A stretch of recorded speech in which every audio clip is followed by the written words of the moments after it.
And now I would like to invite our first speaker and opening keynote talk, the chair of the Athlete Integrity Unit, Mr. David Howman.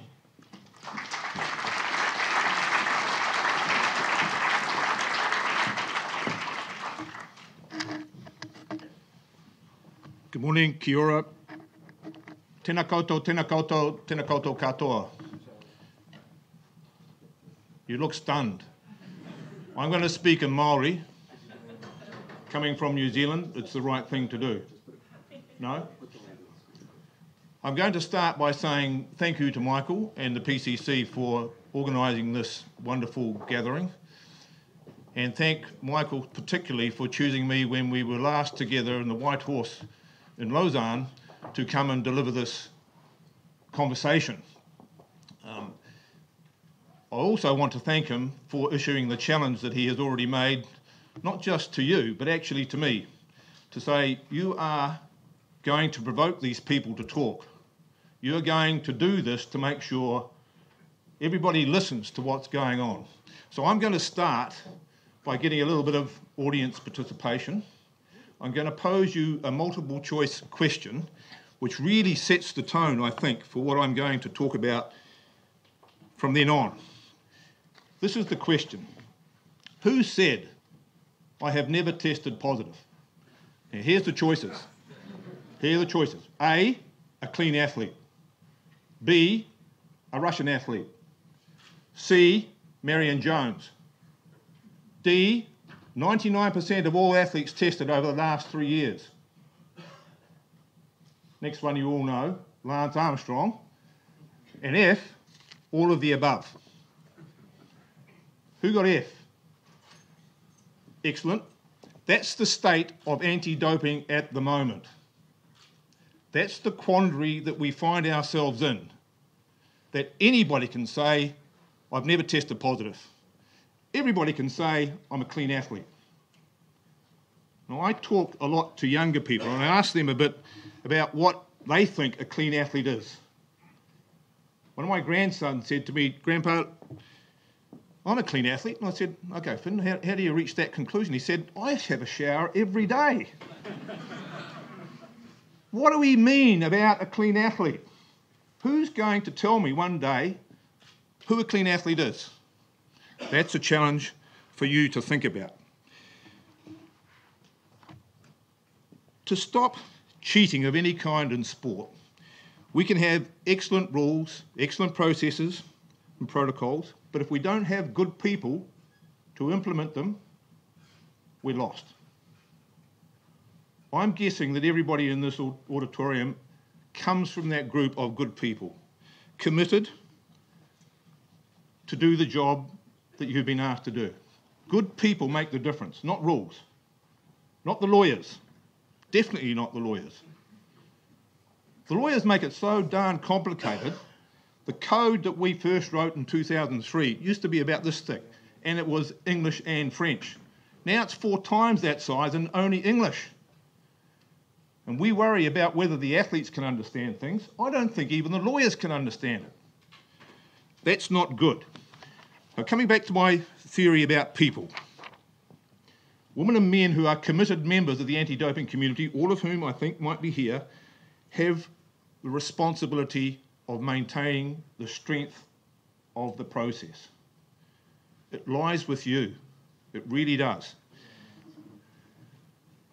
You have to care about your work. You have to come into the office. You have to be beyond temptation to take shortcuts. Very important. Don't take shortcuts for personal gain in particular. And it's very important that you stay with your high principles. And I'm guessing you all have very high values that you wish to maintain.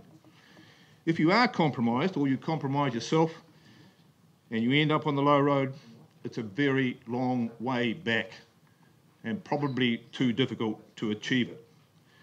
Now, not only does anti-doping, in my view, need good people, it needs good leaders. Leaders move from getting things done to making things happen. And one of my favourite definitions in relation to a leader comes from a student that works with me in sport management at the AUT, where I do a little bit of teaching in New Zealand. If you think you are a leader, but no one is following you, then you're just going for a walk. But don't turn around, you might not see anyone behind you, and you know you're not a leader. You can all decide here today whether international sport has good leaders in the area of anti-doping by determining whom you will follow and who are just walkers. Leaders will be directional, inspirational, lateral in their thinking, open-minded, and above all, good listeners. A couple of quotes that I did a lot of research for this. I felt that this was an occasion where I couldn't speak as if I'm giving you opinions. It's an occasion where you have to do your own research, you look at what people have said, and you try to summarise it. And you have your presentation peer-reviewed. So I've done all that because you guys all know that that's what you've got to do with a research project. And I found a few quotes that I'm going to now sort of insert into my talk. The first comes from a former English cricketer, a guy called Ed Smith, who's now an academic in the UK. He said, "The art of leadership, superior decision-making, decoding the signals derived from history, balancing data and intuition are all skills that are far from commonplace." That's Ed Smith. Martin Luther King said, "The ultimate measure of a man is not where he stands in moments of comfort and convenience, but where he stands at times of challenge and controversy. And aren't we in the middle of challenge and controversy?" The anti-doping community is a very small one. I know that. I've been part of it for a long time. There are not many people from the outside who understand it. We probably do that on purpose. So we all keep our jobs. Do we? Do we make it so that nobody else understands? A bit like lawyers. Maybe we do. Maybe we need to reflect on that. I was reminded about it by a recent concession of the sort made by the WADA president when he was asked what WADA was doing about the appointment of the former Russian deputy minister to a position on the board of the Moscow football club, soccer club. He reportedly said, "Can we do anything? I don't know, but we will look at it. I don't know whether we have any authority." Now, take from that what you wish, but it sounds to me as if the president doesn't know whether the rules cover what he might or might not be able to do. That's not a very good situation to be in. As a little small community, I think we live in a bubble. All of us in the anti-doping community live in a bubble. We read the same publications, we listen to the same people, we understand all the anecdotes and acronyms, and we think that others understand them. We think the public understands it. And it's quite a shock to us all when we learn they don't. Can that be changed?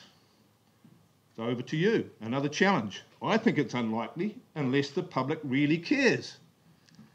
And I think, at the present, a high percentage do not care.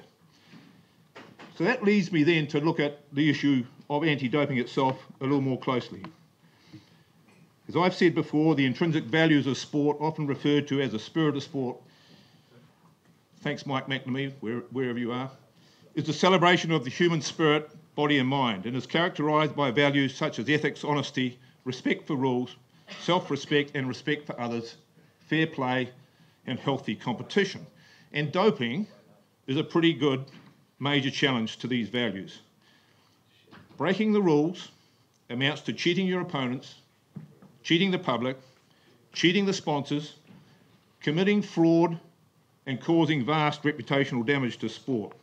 So when the World Anti-Doping Agency was first formed 20 years ago, it had the independent task of creating a set of rules for the sport movement and governments.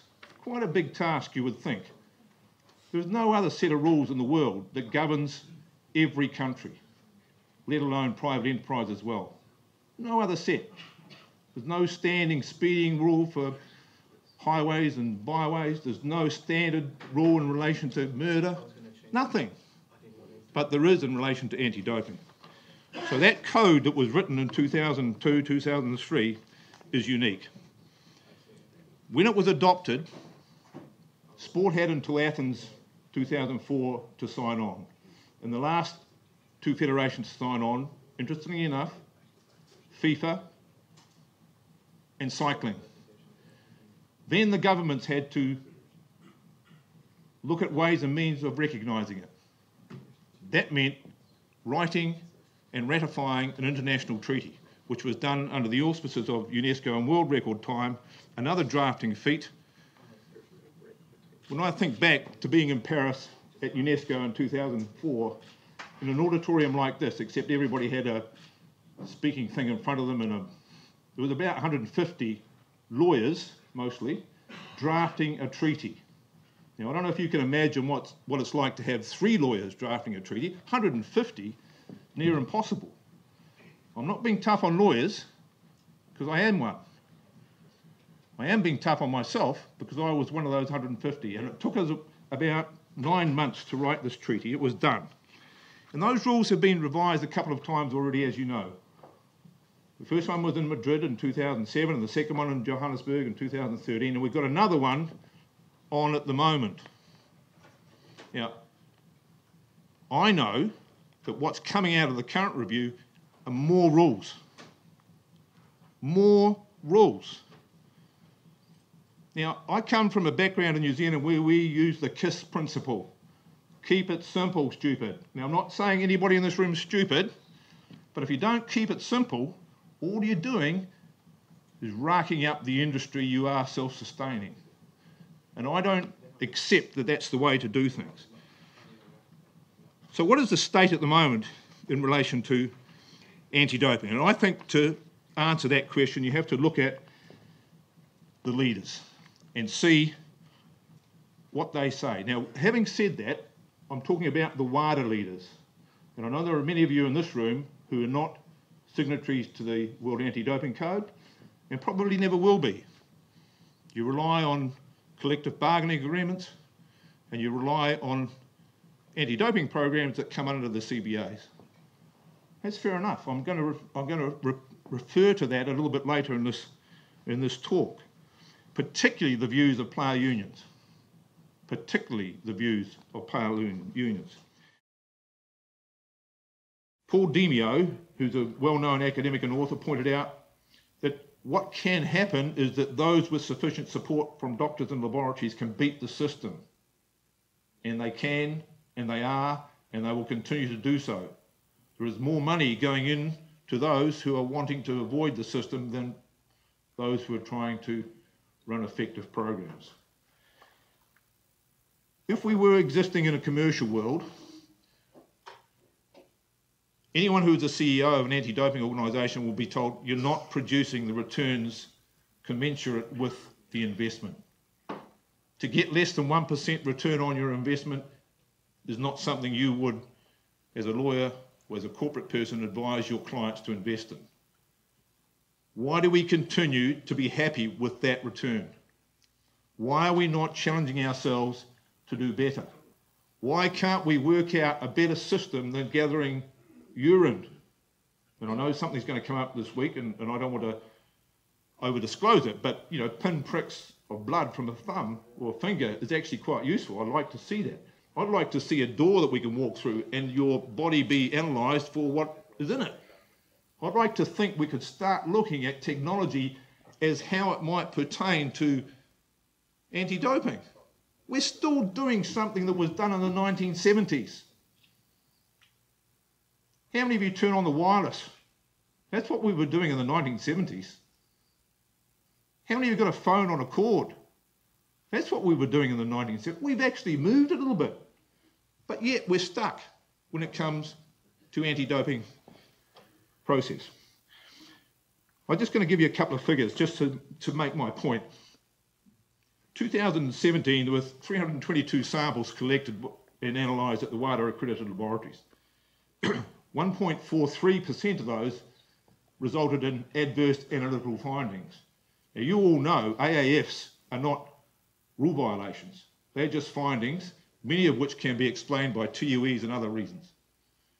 When you get rid of all those, the figure then comes down at about 0.6%. 0.6%. So when I said 1 or 2% before, that's even worse. Think about that. My job here is to create challenges. So I'm not giving you the answers because I don't know them, but I do know the issues that need to be confronted, and I hope that people here will start confronting them more and more. Then there's the cost. It's bloody expensive to collect urine and blood and have it analysed. And if you're going to do it with the intelligence required, so you run a quality program, it's even more bloody expensive. Very expensive. I was going to quote Donald Trump, but you know how he said, very, very expensive. What are we doing about that? Nothing. We're letting it keep mounting. And then there's another cost.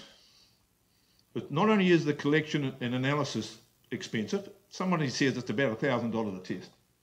When you add in the cost of the salaries of those doing the work, and then if you get into a sanction, the cost of the tribunal process, the cost of the lawyers, starts building. And one cost that nobody's ever thought of today is the cost to the victims. Why haven't we done that? Why haven't we looked at the money, the sponsorship, the glory, the podium finishes, everything that people have been cheated out of? And why aren't we working out some sort of compensation scheme through an insurance company? I don't care. Why aren't we doing something to reimburse those who have been cheated or defrauded by cheating doping athletes? And why can't we think of something to do for them?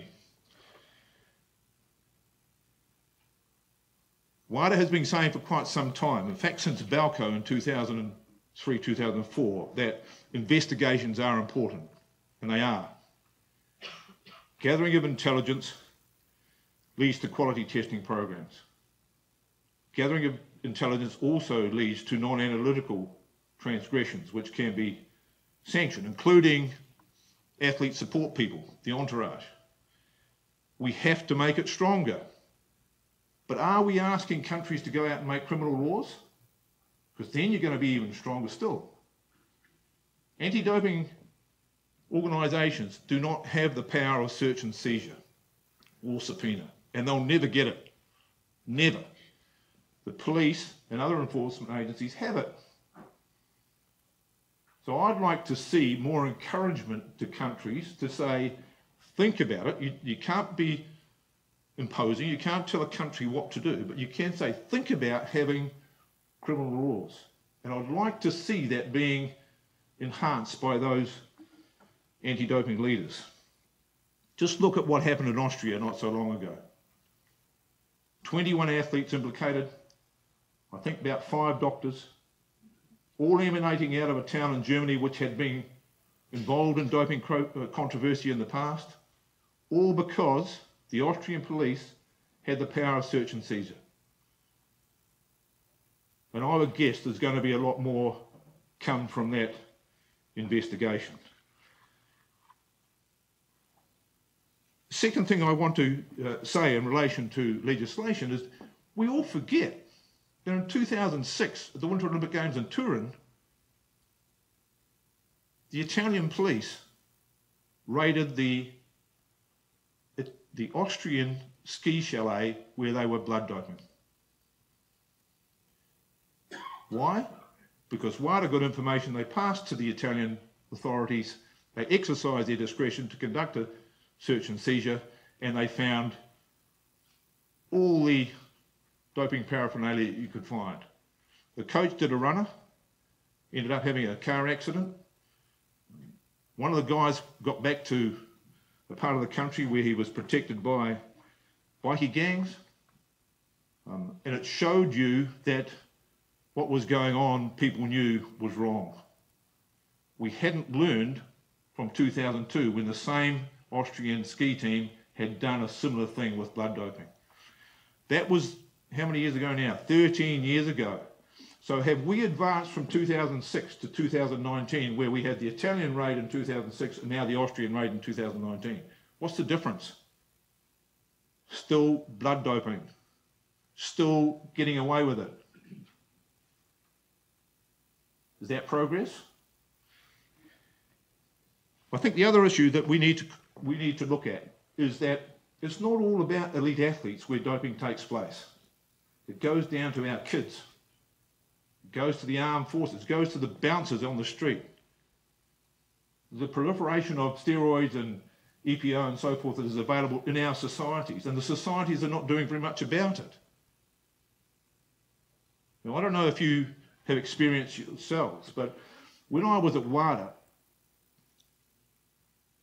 we used to drink a fair bit of New Zealand wine, and not all of you who know me know that we were really marketing it, but we like to taste it as well. And I went down and bought some really good New Zealand wine from the local, what they call the SAQ, and I chose 3 bottles from the same winemaker, but they were all different sorts of Chardonnay. One was $30, one was $40, one was $50. The guy took the first one, he said, I'll just charge you for 3 of those. And I said, mate, I can't cheat you. He said, why not? I said, well, you know, I've got this gig as the CEO of the World Anti-Doping Agency. He said, oh, mate. He didn't say, mate, I don't know how they refer to you in Canada anymore because I've lost that vernacular. But he said, buddy, or something like that, just go down the road to the YWCA. There's a guy in the corner who's selling steroids. 100 metres down the road. That's how bad it's got in terms of our societies. We've had a big bust in New Zealand not so long ago of clenbuterol. One guy selling clenbuterol at a gym. 100 athletes have now been prosecuted by the Drug-Free Sport New Zealand. And it's not the elite stuff, it's the 3rd grade cricketer. And the guy who became a member of a club because he made a donation to a surf lifesaving club because his daughter was involved. And he was trying to lose weight by taking clenbuterol. That's a little bit extreme. But that's what's happening in our societies that I think we have to be a little bit alert to. There's a heck of a lot going on where the organised crime underworld is making a lot of money. And it's not at the elite level. It's the lower down level where for an investment of $10 you can make 100 or 1,000. Pretty darn easy. Now, I've been saying this for 10 years. It's not new, but it's still going on. The issue for me is money. And we've got to look at how much money that we can get for research, for example. I'm going to refer to PCC a little bit later on and what they've done and how much they've done in the area of research, which I commend. But those who are choosing to dope at the elite level have a heck of a lot of money. We only need to sit back a wee bit to work out how much some of the athletes are now making on an annual basis, which is much more than the annual budget that WADA has, much more than the annual research budget that the PCC has. There's a lot of money in sport. And there's a lot more money being made in sport through organised crime, betting, corruption, bribery and so on. Now, just to deviate a little bit, I'm trying to lighten up a little bit because I'm getting a little bit bored by being so serious. What has happened on more recent times is that there is now a new definition of deadline. Deadline in the law used to be, if you don't have it in by 4 o'clock this afternoon, you're a gone burger. Can't write later and say, give me more time. WADA has rewritten that definition to say plus 12 days. So I'm being facetious and cynical, obviously, because that's the way to challenge you guys. Now athletes can go to a sanction process and say, look, I meant to get my papers in, but I missed the deadline. You're going to give me 12 more days, aren't you? That's what happened for Russia. So why won't it happen for athletes? I've talked about the criminal underworld. I should mention in relation to that, one of my good friends is in charge of the AFL Integrity Unit, which is where Brett Clothier came from before he joined us at the AIU. And he said to me last week, we had a big sport integrity conference in Melbourne, the greatest threat to the integrity of sport, he really meant just in Australia, is organised crime. The greatest threat. But when are we going to wake up to realise that that's going on? Better be pretty soon. We've got a black market for pharmaceutical products. organised crime making a lot of money there. More than 25% of pharmaceuticals around the world now come through the black market, non-sanitary, dangerous. And then we have the cost. Now, I mentioned the cost before. I'd like to get it in perspective because I think there's two sides of costs. Everyone says anti-doping costs a lot of money. Sport makes a lot of money, a huge amount of money.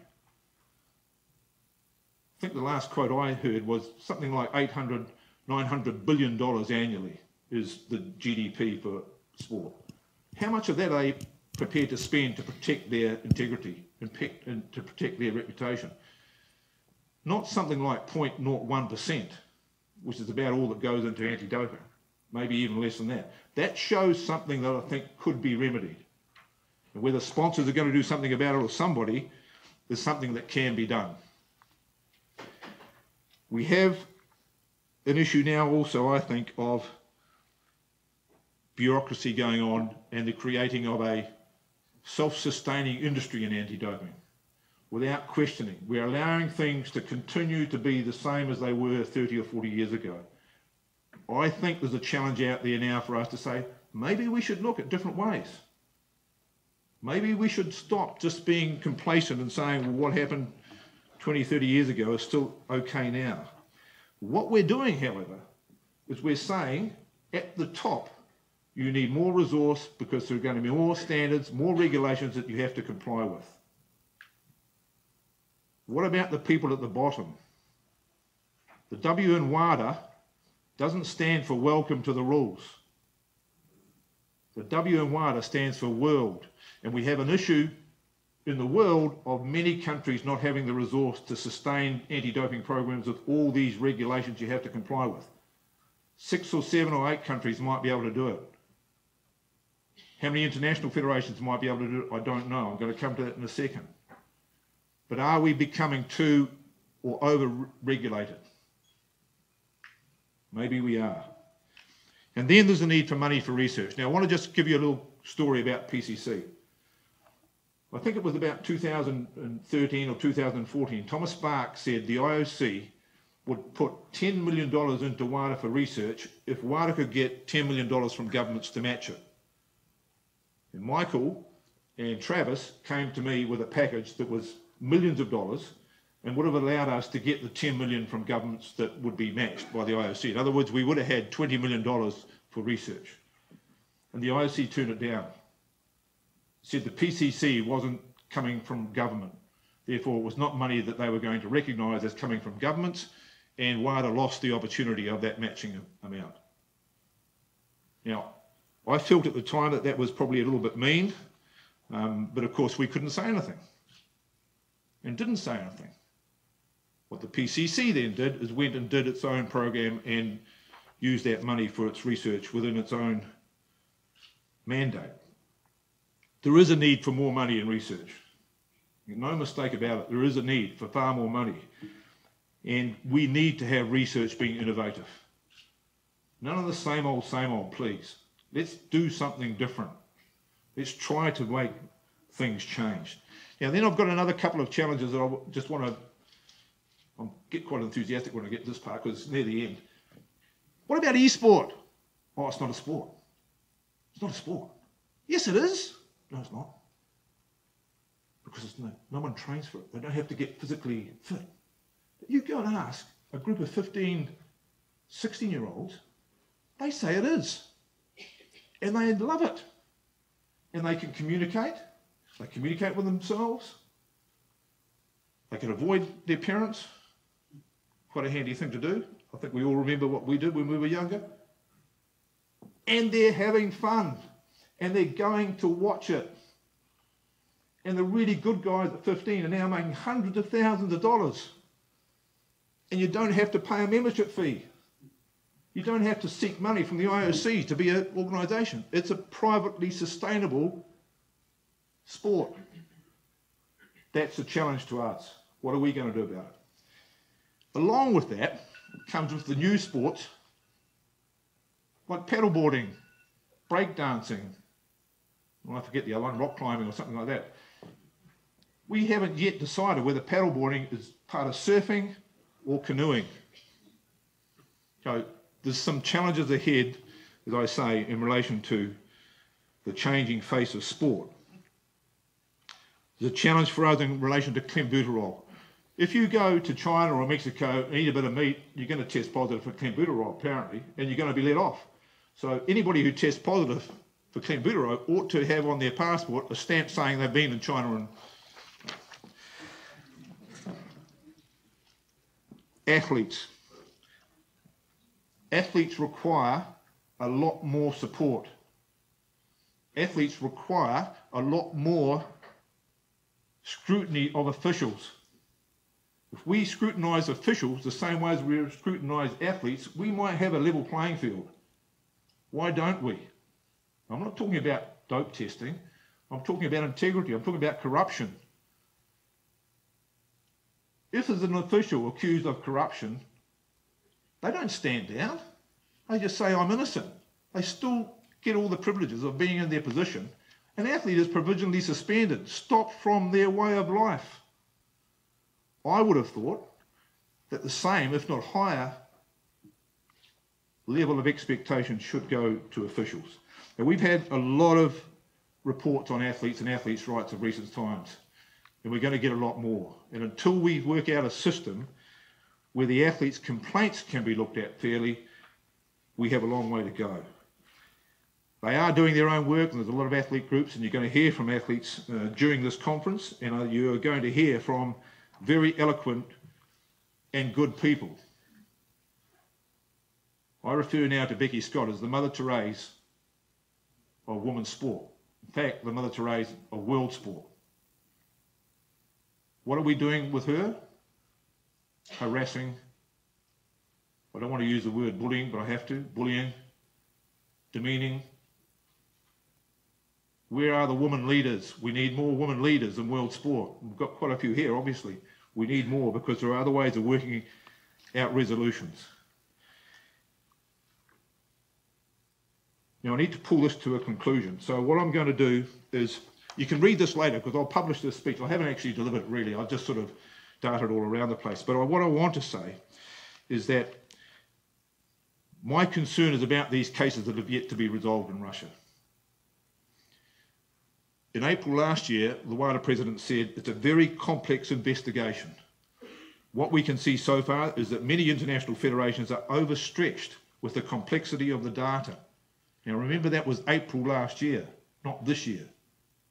We had the data at the AIU. We have prosecuted cases with the data that was obtained by the McLaren report. 12 cases were successful at CAS 2 months ago. That wasn't on the data that was obtained last January. The President in November then said WADA does not have the authority to prosecute the cases itself, which is correct. But in March, he said, the actual identification of cases and getting the international federations to do it may involve some encouragement. And if not, we are prepared to do it ourselves.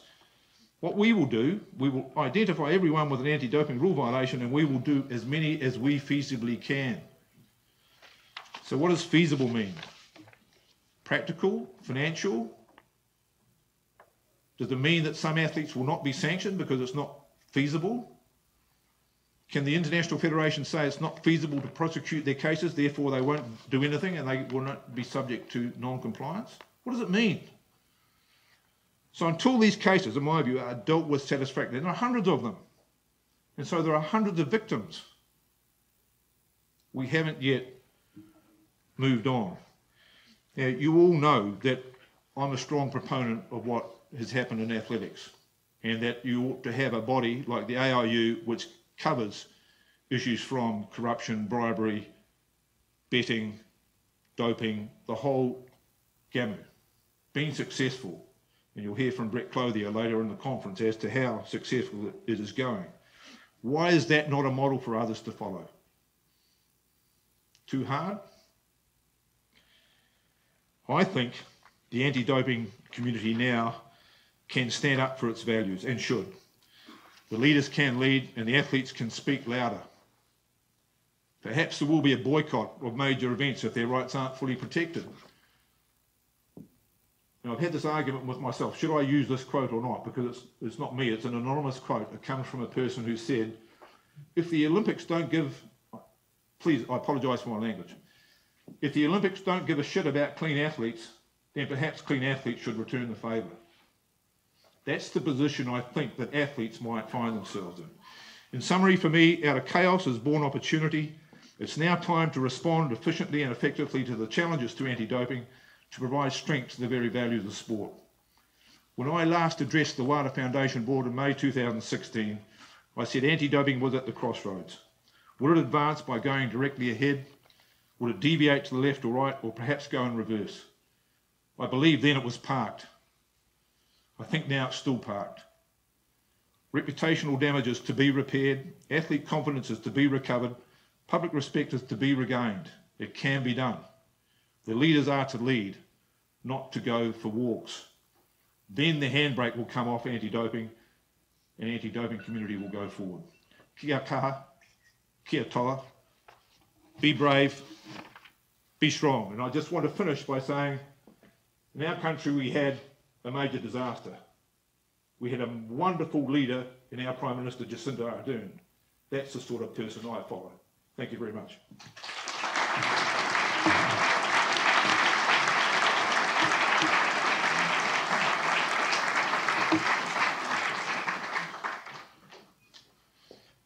I'm apparently supposed to answer any questions.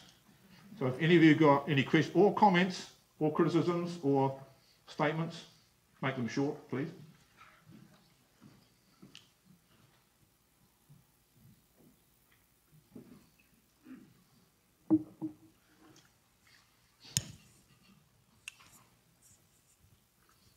Hey David, thanks. Ross Austin. My question's around the black market and why do you think no one's taking responsibility? Because ultimately, NATO's IF government officials, border control, it's not only sports issues, it's everyone's. So how can we tackle it ultimately? Well, that's what I tried to say. It's a societal issue. It's not just a sport issue.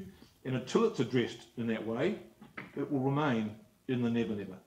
So I would encourage the NATOs who get the information to go to their governments and say, what can you do to help us in this area?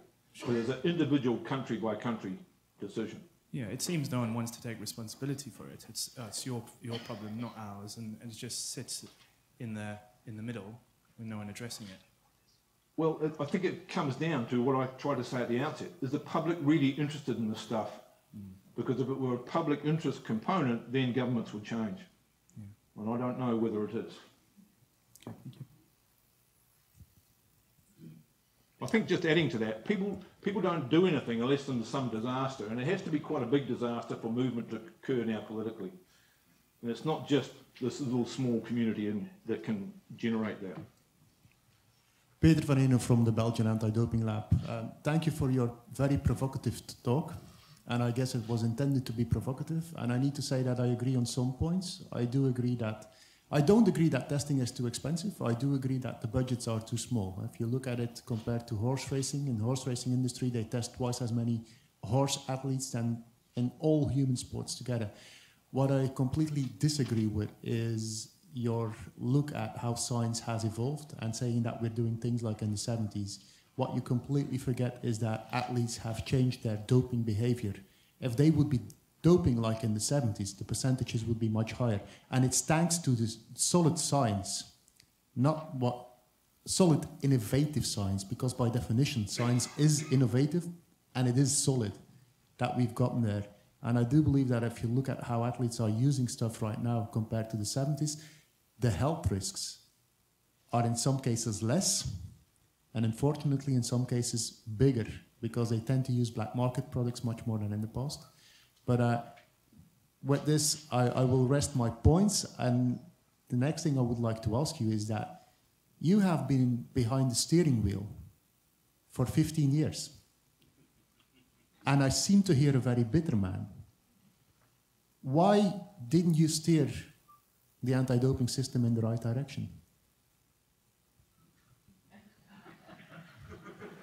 Do you want the real answer or the... okay. I don't care about fake news. I want real news. I think when you're in a position as a CEO, you do what your board tells you to do and say. I challenged the system when I was there at WADA inside, and I challenged my team, and I challenged people at conferences like UNESCO and so forth to say, let's do better. I've been asked that question a number of times. Why didn't you do more? When I left, McLaren report was due out. So I thought I had left at a time when everything was going in the right direction, to be fair to me. So that's my personal response. The other thing that you raised, I don't disagree with. Don't at all. I think the cheaters have become better. So it's more cat and mouse than it used to be.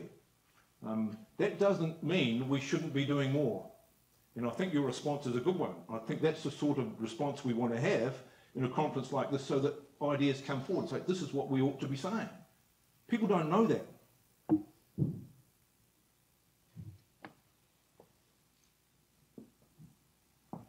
David. Bill? Who's got the talking space? Oh, Larry. Okay. So one point I'd like to make is I think a long time ago, a lot of us would have agreed that test results are the currency of anti-doping. I think a lot of us have moved on and feel like deterrence is the currency of anti-doping. And unfortunately, we haven't developed a very good way of measuring deterrence, which is a challenge for us going forward. But the deterrence thing also depends on the fact that it's cultural issues. And so could you comment at all? I mean, I'm not a proponent of the one-size-fits-all model anymore. What can WADA do about addressing that issue? Well, What can doping do about that issue? when you read my speech, Larry, you'll see I did answer it, but I tried to shorten it a little bit. I think there was a lost opportunity when we did this last review, and it ought to have addressed team sport and collective bargaining, and there was a proposal from world players on the table that they were prepared to discuss and talk about it, and it was not taken up. So that's another challenge. We ought to be thinking, I don't go with the one size doesn't fit all, I do go with we ought to be looking at other ways of dealing with it, which may be a slightly different way of answering your question. David, you invited comments as well as questions, so I'm going to take the opportunity to comment. You know, it's interesting that people can hear different things from the same speech, and I just want to tell you that you have always been provocative. You've always been willing to ask questions. You've always been willing to challenge the status quo. And a lot of people don't view that as negative.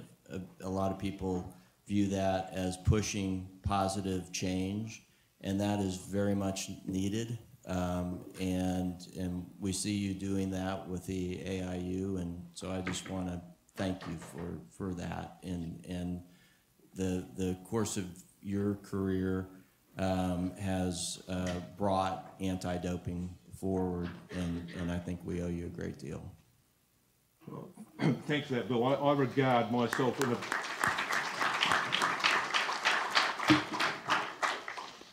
I think I have responsibilities as a result of the privileges that I've enjoyed, and I have a responsibility of continuing to not be critical but provocative to make sure that people keep thinking.